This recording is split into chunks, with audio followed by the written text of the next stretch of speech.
Hi friends, welcome to your simplification officer.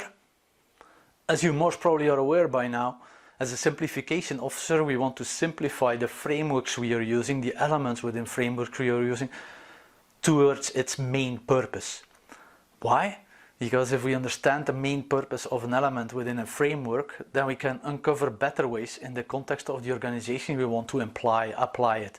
We can find more simpler structures, we can simplify again to improve. As such, I'm creating this kind of video series where I'm trying to explore together with you the main purpose of the Scrum elements in order for you to uncover better ways in the context of your organization. Today's session is going to be about the sprint backlog. And if I ask people what is the main purpose of a sprint backlog or what is meant by a sprint backlog, then I get a list of tasks, I get a plan. Sometimes, but not all the time, I see, okay, we have a goal and then all the activities that need to contribute to that goal. And this is what I generally get as the purpose. It's a great thing, but those are all practices. And practices are generally not the main purpose. If we fixate on a practice, then we cannot uncover better ways. We get stuck. So we need to simplify it more deeper to a more deeper meaning. For the sprint backlog, we need to go back to the heart of Scrum. Now, what is in the heart of Scrum? It's empirical process control. It's being mentioned as the Scrum theory. It's the main principle behind Scrum. For the sprint backlog, we need to go back to the heart of Scrum, empirical process control, which consists about inspect and adapt and transparency. If you look at sprint backlog, it provides us transparency on the ongoing. And that's the most important thing. The sprint backlog is giving us transparency on the ongoing so that we as a team can collaborate the most effectively on the ongoing work. Where do we do the inspect and adapt? We do this during the daily Scrum. So we have immediately two elements within Scrum that we understand the main purpose for. Sprint backlog, transparency on the ongoing, daily Scrum, the inspect and adapt, the learning that is happening on the work level. If I now understand this as a main purpose and then I go to daily Scrum and the only thing I see happening is this kind of ticket movers. So they take the ticket, the activity that needs to happen, they put it in work in progress and then the next day and done, and then a work in progress and done, work in progress and done, and in daily Scrum we just share this kind of status that's not really accepting the learning. It's not going to help you truly collaborate. You know, if I have a ticket, coding, and I say, okay, I'm going to start coding. How will you now support me or really collaborate with me on this coding? You have no idea what is happening over there. It's just an activity, it's a status. So this is not really helpful from the main purpose perspective or within the principle or the heart of Scrum. We need to have this kind of shared learning ongoing so that we understand how to collaborate.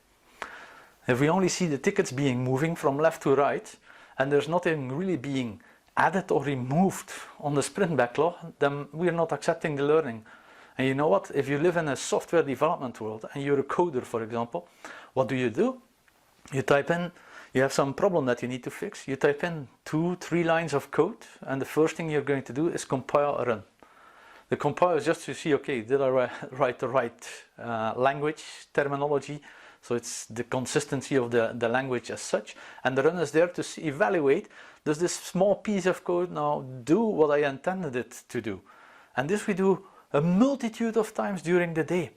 This is a mini learning cycle, so there's definitely learning going to happen while we are developing stuff. We need to share that learning with our teammates. Because if they understand what has changed, what I learned, then they can also collaborate on this thing. If I only say I coded something, then they cannot really collaborate. And people go like this, yeah, my team is not really swarming on the most important aspect. Of course not. They have no idea on how to swarm. If we say we need to provide a transparency on the ongoing, then if you bring this challenge to the teams, what would be a higher level of transparency on the ongoing versus tasks moving on a board? And people will go like more of the lower level detailed design, you know. They will talk about wireframes, they will talk about sequence diagrams, they will talk about class diagrams, they will talk about BDDs. So this is giving us more insight. And if we have more insight, what is needed to happen, then we also collaborate more effectively. And what do we do when we do the inspect and adapt cycle on a daily Scrum? And it's also going to be a hell of a lot more engaging than moving tickets around and sharing status, by the way. So if it's only sharing status, then call it a status meeting, not a daily Scrum, because you don't apply the heart of Scrum, you don't apply the learning within. But if you now have a kind of a lower level detailed design that is hanging on the wall, so you have class diagrams, you have sequence diagrams, you have wireframe, you might even add some kind of paper prototyping results on top of that. What is happening in daily Scrum? You add more, you change more, you know? You discovered some things in your customer interviews that will change the workflow a little bit. You adapt this workflow on your sprint backlog, on this magic whiteboard paper on your wall, on the whiteboard in your Miro or Muro boards, for example.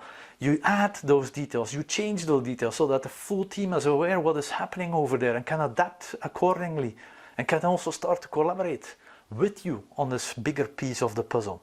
So this kind of absorbing of the learning versus this kind of ticket movers is an important aspect on truly becoming a team, you know?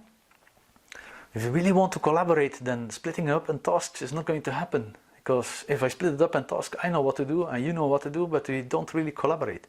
If I provide more details what I intend to do towards you, you will find the most appropriate way to apply your skills within the context of this highly focused item to really swarm and collaborate to get stuff done.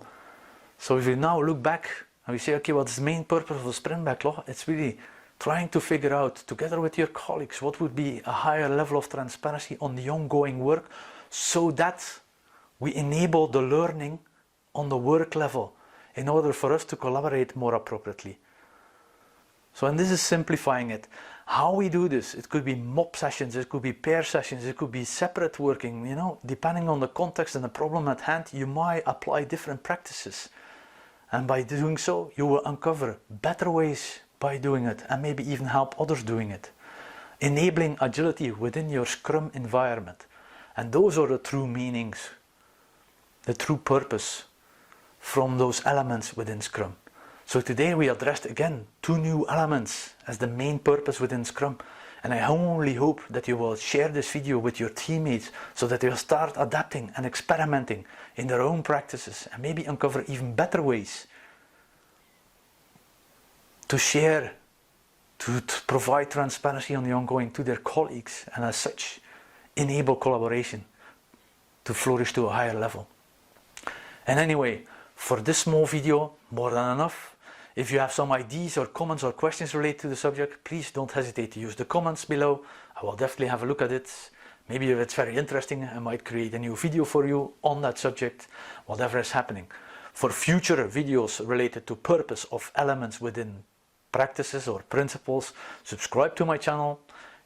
Be sure you get up-to-date information and see you next time. Bye bye.